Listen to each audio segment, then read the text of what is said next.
est arrivé au fur et à mesure le goût de vouloir entreprendre. Et le plus dur, c'est de dire on y va, devenir cette marque-là. C'est des petits hôtels en France. On a tapé aux portes, on a vraiment recherché des investisseurs qui ont envie de travailler avec nous et jouer un rôle. Le concept, les valeurs, puis la qualité de l'hôtel et l'authenticité, la convivialité de l'auberge. Le hub, c'est ouvert à tout le monde. Très grosse curiosité. Il y a toujours des gens autour de nous qui ont toujours la bonne idée, mais ils ne l'ont pas fait eux.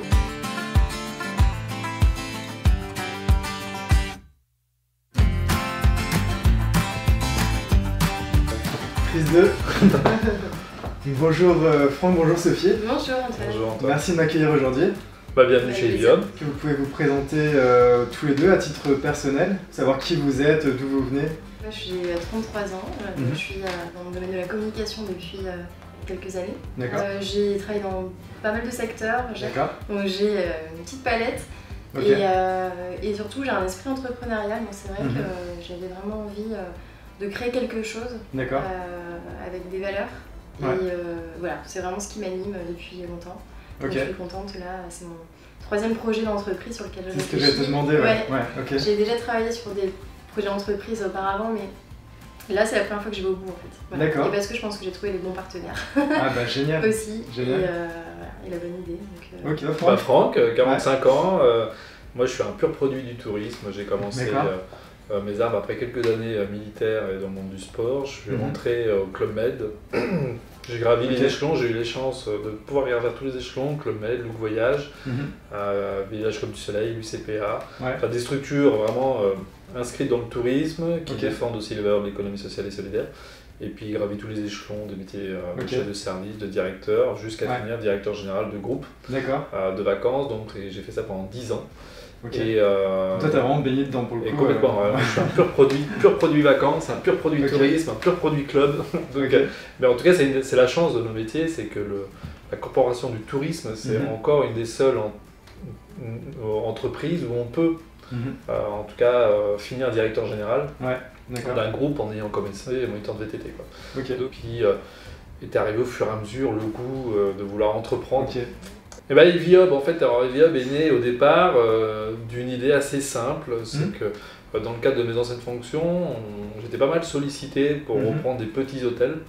Et on a souvent, dans les explications, on dit moi ça passait pas le cadre du bureau du directeur que j'étais, parce que pas rentable, parce que en tout cas compliqué, puis ça correspondait pas à ce qu'était le monde des villages vacances, et puis on répondait à une demande qui était l'hôtellerie de masse, qui commençait vraiment, je parle il y a 3-4 ans en arrière, où il fallait qu'on ait des gros villages vacances, il fallait qu'il y ait beaucoup de monde, enfin, etc.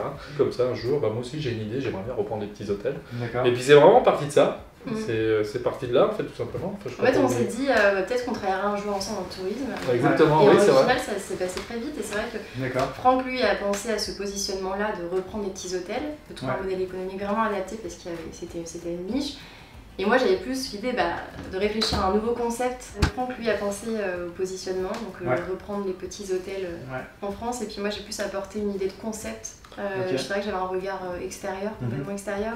Et je pensais un petit peu à notre génération, les trentenaires, qui déjà avaient un besoin un peu de retour aux sources, de redécouvrir un peu la France. Et c'était même avant le Covid. Et vraiment, on s'est beaucoup inspiré de ça, de cette tendance, et qui s'est forcément confirmée avec ce qui s'est passé après. Mais voilà, et donc on a trouvé une certaine complémentarité. Très rapidement, moi j'avais le réseau, j'avais la connaissance du secteur, et Sophie est arrivée avec un supplément d'âme qui justement était un peu dans le secteur du tourisme et de l'économie sociale et solidaire. Le problème, c'est qu'il fallait se réinventer. Voilà, c'est ce secteur-là qui a inventé les vacances, et on s'est fait piquer la substance, tant des valeurs que des prestations et tout, par les campings, par des groupes hôteliers. Il fallait réinventer le modèle. Voilà, et c'est vrai qu'on avait moi j'avais un peu du mal en tant que directeur général à convaincre qu'il fallait réinventer un modèle, enfin pas à convaincre parce que les gens étaient convaincus qu'il fallait le faire, mais une fois qu'on a dit faut le faire, c'était un peu plus compliqué. Et là, on s'est dit, mais nous, ça va, maintenant on va le faire, nous on y croit, et si vous, quand je dis, c'est des conseils d'administration qui nous dirigeaient, vous y croyez pas, bon, on va le faire nous, parce que après tout, on peut le faire, sans être méchant, on peut le faire sans vous. Donc quand on a eu cette idée, l'idée c'était pas de se dire, tiens, il y a des hôtels qui sont abandonnés, on y va. On a vraiment essayé de comprendre pourquoi ces hôtels ne fonctionnaient pas.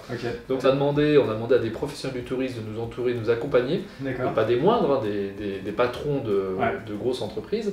C'est des gens qu'on connaissait par ailleurs, avec qui j'avais l'habitude de travailler. Mais voilà, on a une idée, mais maintenant il faut nous challenger, il faut nous dire on aimerait avoir votre retour d'expérience. Et l'addition de l'ensemble de ces compétences a fait que on a constitué un groupe génial, des associés, d'un comité stratégique. On était tous les deux, donc très rapidement on s'est dit il nous faut des compétences supplémentaires. J'avais contacté les personnes avec qui je travaillais le mieux. On leur a proposé le projet, ils nous ont rejoints. Donc là vous êtes 4 aujourd'hui? 4 associés, 4 associés, et on a un gros comité stratégique. Ils sont un peu les gardiens du temple du projet fondateur. Et maintenant, pour la moitié d'entre eux, le 3/4, ils sont investisseurs dans Eviop. Donc vous avez commencé sur un projet réellement ambitieux en fait. Et oui. Surtout qu'on a vraiment commencé au moment du confinement, en fait, on a vraiment commencé à travailler. D'autant plus. Vraiment à la veille du premier confinement. Quand vous avez commencé vraiment à vous dire ok on y va, on a tous les éléments pour y aller, confinement. Et en plus vous êtes dans l'hôtellerie. Exactement. En tourisme, donc qu'est-ce que vous êtes dit à ce moment-là? Alors, au départ on s'est dit merde, quand le confinement est arrivé, donc on avait cette idée mais on n'avait pas encore conceptualisé le modèle. On avait pris la décision de se donner 1 an pour bien construire tant le modèle économique, choisir nos partenaires, choisir les hôtels. On avait dit ça va. Oui, finalement on s'est dit c'est bon, c'est dans un an. Dans un an on ouvre le premier hub et dans un an il n'y aura plus le Covid. Et puis finalement. Finalement il est encore là. Mais finalement ça confirme aussi ce que je veux dire, votre modèle. Notre positionnement. Qui différencie le modèle. En fait, on va dire. Exactement. Donc nous on avait identifié une niche au départ. Il y a des petits hôtels, il faut redonner vie à ces petits hôtels, mais sauf qu'il faut réinventer un concept de vacances. Eviop a été construit autour de ces mots-là, convivialité, immersion locale, authenticité. C'est tous les éléments qu'on cherche aujourd'hui. Exactement. Et ça on recherchait déjà un petit avant peu le Covid.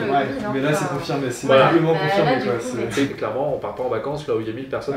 À la fois de structure de masse et peut-être rester plus en France aussi. Exactement. On s'est dit waouh, donc on est passé d'une niche touristique, commerciale avec les valeurs qu'on défendait à une réponse post-Covid. Et là, on a entre nos mains là, une pépite.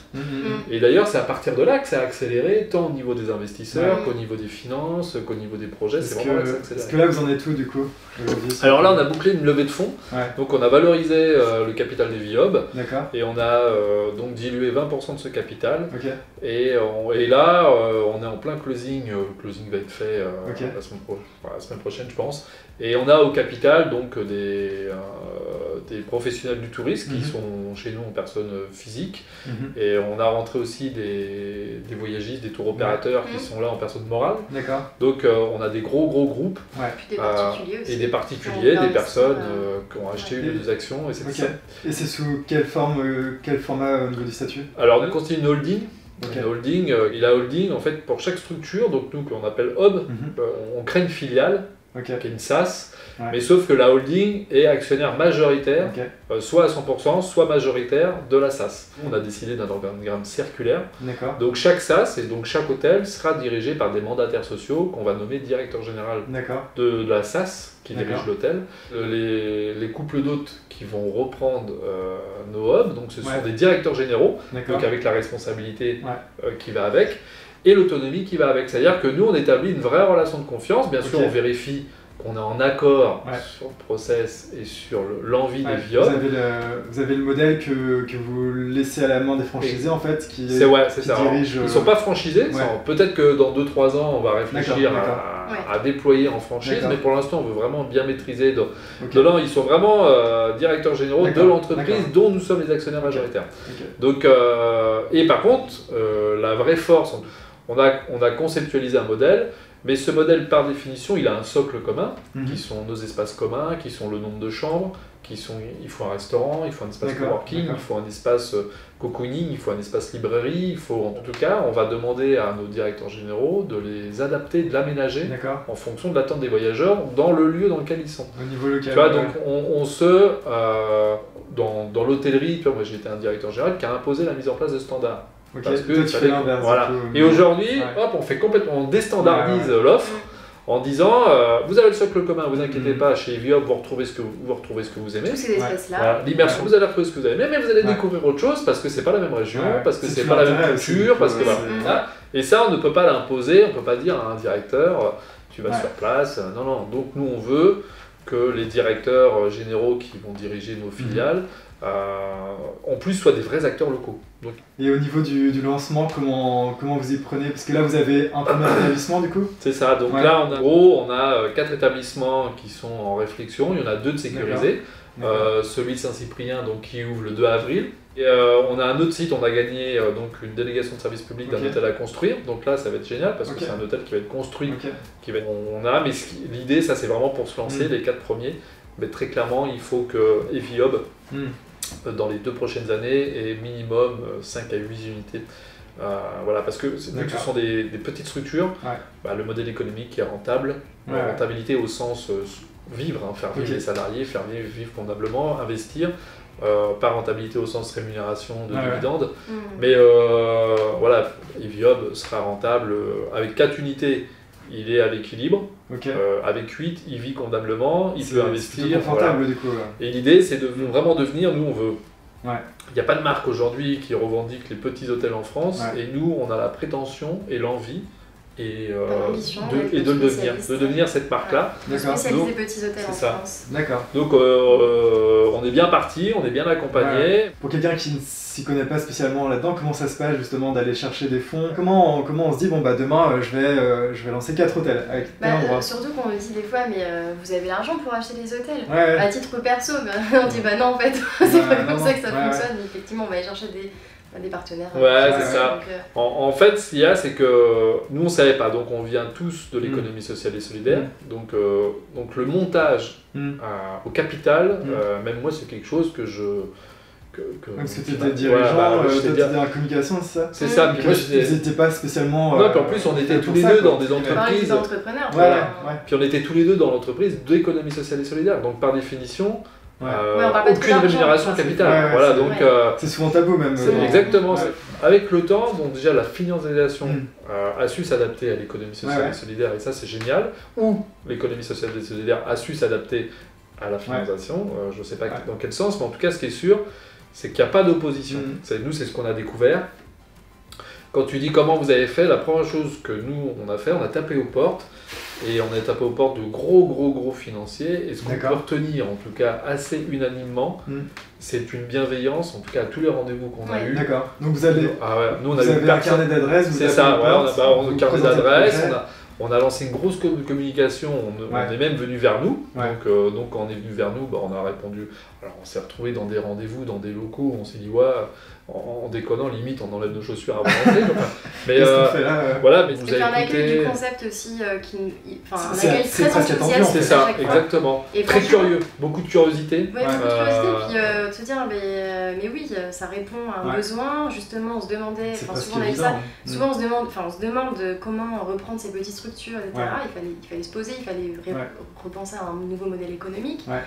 Et c'est vrai qu'il y a beaucoup d'enthousiasme, donc nous ça nous poussait à chaque fois, on ressortait de là à chaque fois donc on a c'était vraiment bienveillant quoi. Ouais, ça. On a vraiment, que ce soit, on peut les citer, que ce soit la caisse des dépôts des territoires, une bienveillance à toute épreuve, ils nous accompagnent depuis le départ. Alors pas en termes de finances parce qu'on est un peu petit pour l'instant, mais en termes de conseils, en termes de réseau, ils nous ont ouvert beaucoup de portes, ils nous ont permis, Notre comité stratégique est composé de beaucoup de dirigeants, nous a ouvert beaucoup de portes, on s'est fait accueillir par des gros investisseurs, et en plus on a été reçus à chaque fois par le directeur général de la levée de fonds.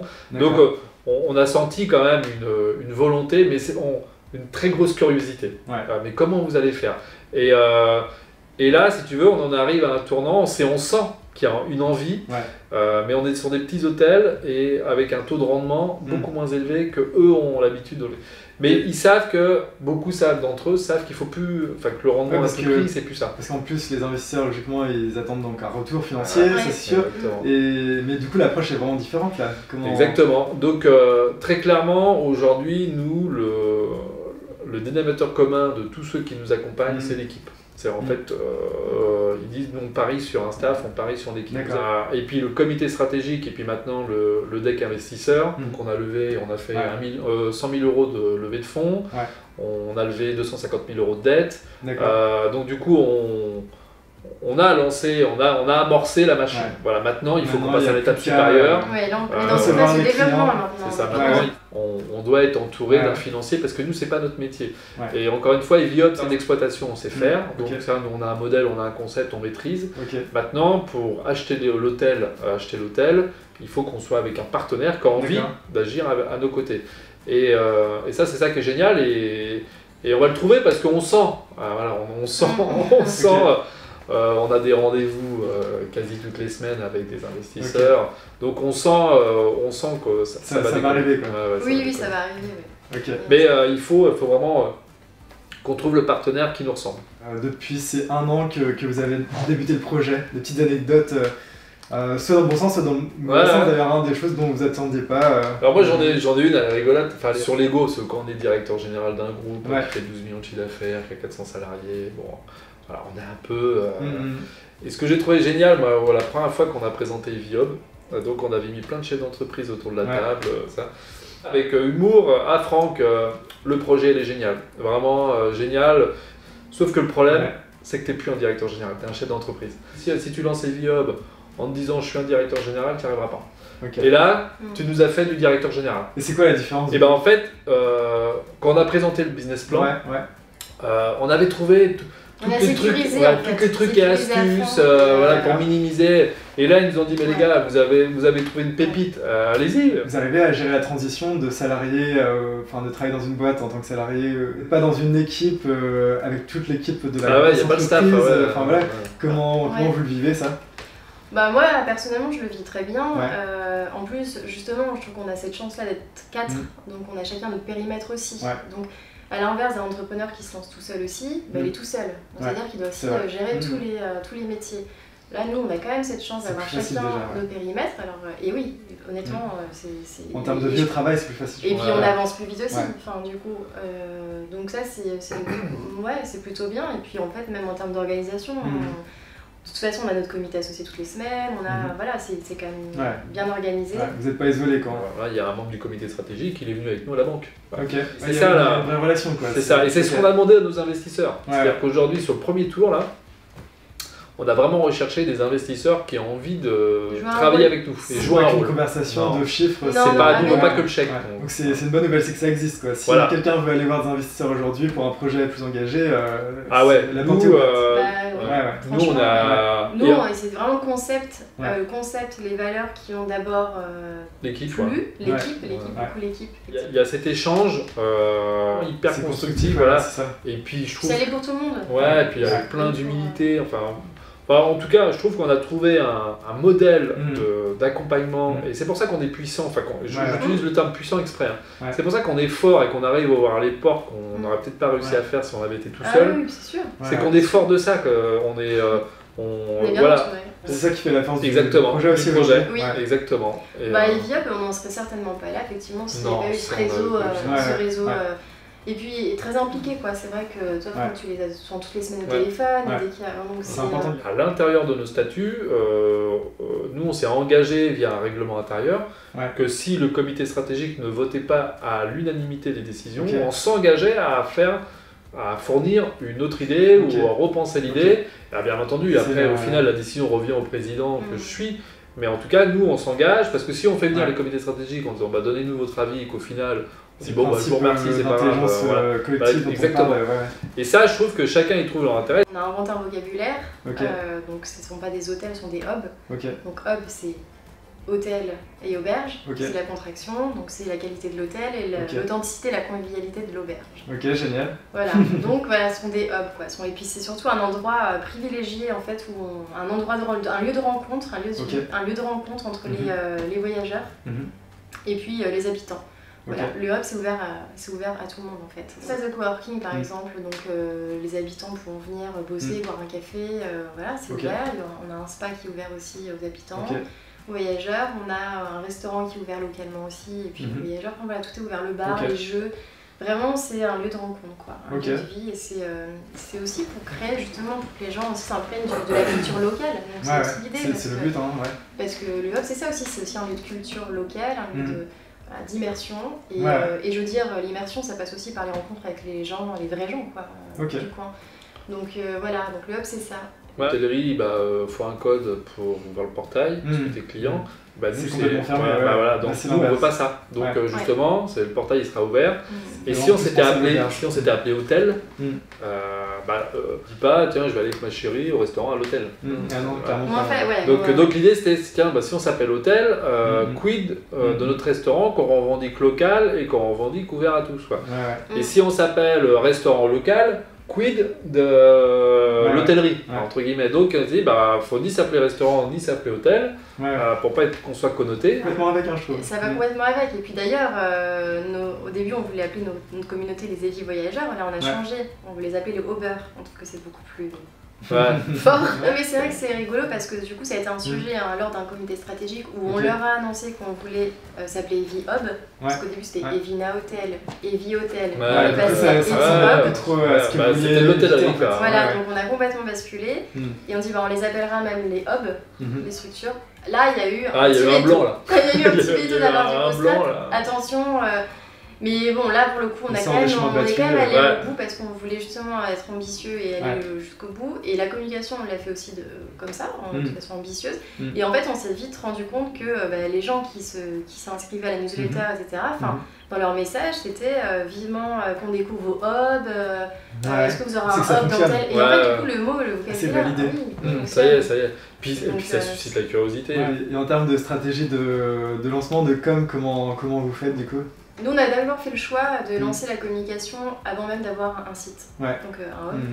Donc on a lancé la communication au mois de janvier 2020. Donc on avait lancé simplement une landing page, donc une page d'atterrissage pour présenter le concept, donner l'ambiance. On avait fait une super vidéo, on a fait un micro-trottoir, on a interrogé les gens et tout, donc pour montrer l'intérêt. Et puis, et là, du coup, on a déjà pris un peu la température pendant ces mois, ces quelques mois. On a vu qu'il y avait des connexions sur le site, des gens qui s'inscrivaient, ce que je vous disais, avec des messages, mais vraiment des messages hyper enthousiastes. Donc nous, ça nous a boosté, on s'est dit, on est dans le vrai, quoi. C'est qu'il y a vraiment...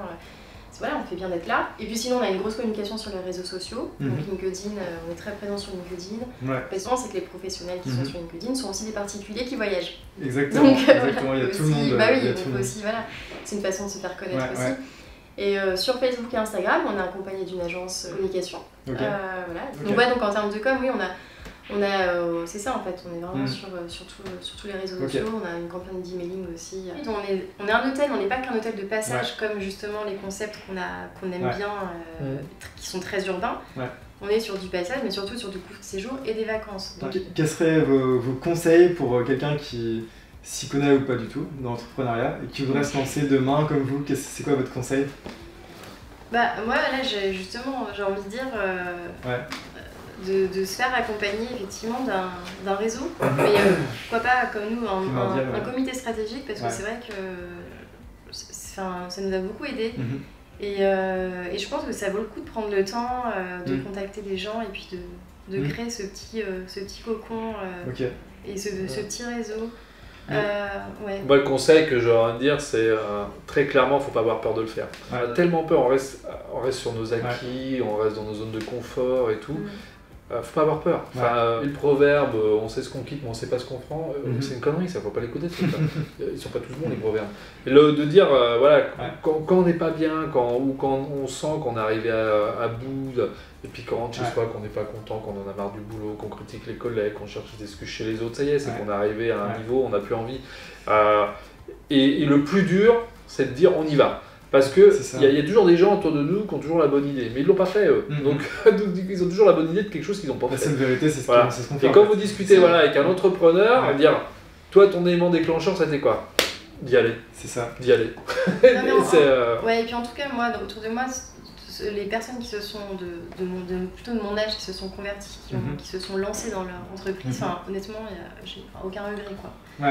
C'est souvent le cas. C'est souvent le cas. Et puis je pense même si c'est pas une réussite. Il y a un apprentissage, il y a des rencontres. Alors effectivement, c'est jamais revoir. Il y a ma famille, je veux me lancer, père de famille.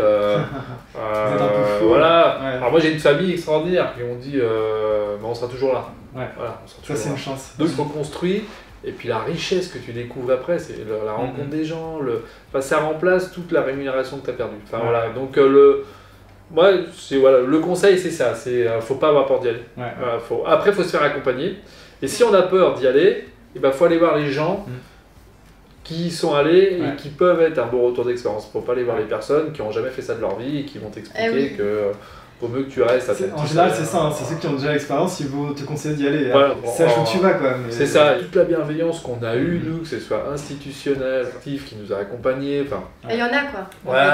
Il y a vraiment des gens, nous on est venus avec l'idée, ils ont dit bon, l'idée elle est géniale, par contre vous n'êtes pas prêts. Vous n'êtes pas prêts là-dessus, il faut retravailler ça, revenez nous voir dans 15 jours, voilà, puis ils tiennent leurs engagements. Donc du coup il y a un vrai engouement autour de l'entreprise. Et il y a énormément, moi je sais, il y a plus, objectivement, c'est critique, mais il y a plus de bienveillance là, dans le monde que je découvre moi en tant que chef d'entreprise, que dans celui de directeur général. Mais oui, et c'est ça qui fait la force. On est un peu tous en même bateau en fait, on se retrouve aussi, c'est vrai finalement. Puis une fois de plus, c'est les mêmes valeurs qui portent tout le monde c'est ça. Elles sont plus fondatrices que celles de l'autre côté. Et puis souvent quand vous créez votre entreprise, c'est quelque chose qui vous ressemble aussi. Donc vous vous entourez forcément de gens qui vous ressemblent, parce que ce sont des gens qui Il faut bien s'entourer, effectivement. Il faut se lancer et il faut bien choisir ses partenaires. Et puis il faut se dire les choses. Nous on a créé un pacte d'associés, nous on a expliqué, dans notre pacte d'associés, nous on n'a pas dit tout va bien. On a dit comment on fait quand on se divorce. Voilà. Et ça, on a la règle. Donc on a défini notre règle de potentielle mésentente tout de suite. C'est important. Et on a accepté tout ça. Donc, et le jour où ça va pas, on dit écoute, regarde, quand ça allait, on a écrit ça, donc on applique ça quoi. Donc, mais moi pour rien au monde, je retournerai directeur général salarié. C'est que vous êtes au bon endroit là, c'est bien. C'est ça. Vous de la fin à ajouter ou pas du tout? Si, moi ce serait plus là, du coup, merci à tous ceux justement qui nous ont accompagnés, remercie aussi Manu et Anto avec qui on travaille depuis le début, qui sont sur le terrain pour l'instant. Le mot c'est, faut croire en ces projets, et puis te remercier aussi toi de nous laisser l'opportunité, parce que ce que tu fais aussi à travers tes vidéos, on trouve ça génial. Merci à tous les deux. Merci Antoine, à très bientôt. Merci.